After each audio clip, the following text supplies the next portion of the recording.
The winter of 1944 brought a chill that cut deeper than any European frost. As the German army launched its desperate Ardennes offensive, one American unit stood encircled, outnumbered, and facing annihilation. This is the story of the 101st Airborne Division at Bastogne and the single defiant word that became a legend. December 16, 1944. The German Wehrmacht, under the command of General Feldmarschall Gerd von Rundstedt, launched Operation Wacht am Rhein, the Battle of the Bulge.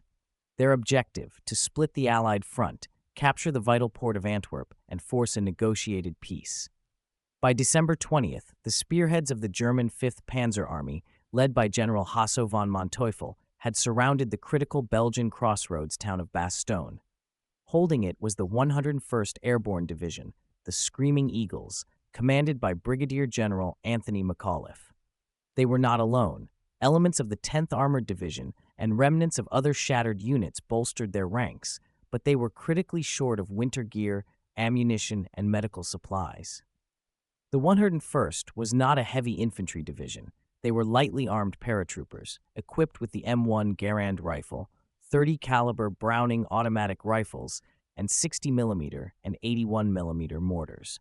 Against them rolled the might of the German Panzer Lehr Division and the 26th Volksgrenadier Division, supported by Panther and Panzer IV tanks armed with high-velocity 75mm and 88mm guns.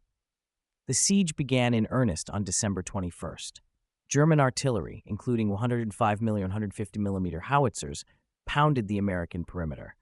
Visibility dropped to near zero in the freezing fog.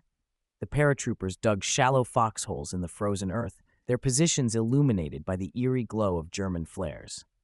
Supply drops by C-47 Dakotas became a lifeline, but many bundles fell behind enemy lines. The critical action centered on the perimeter's strong points, Noville, Marvy, and the Boyjac Woods. Here, American bazooka teams, firing 2.36-inch rockets, dueled with German armor at point-blank range.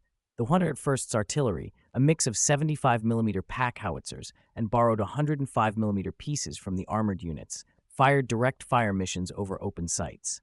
On December 22nd, 4 German envoys approached the American lines under a flag of truce.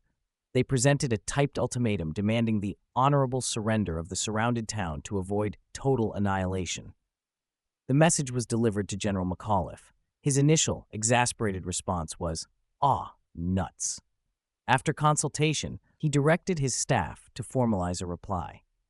The typed response, delivered to the bewildered German officers, read, to the German commander, nuts, the American commander.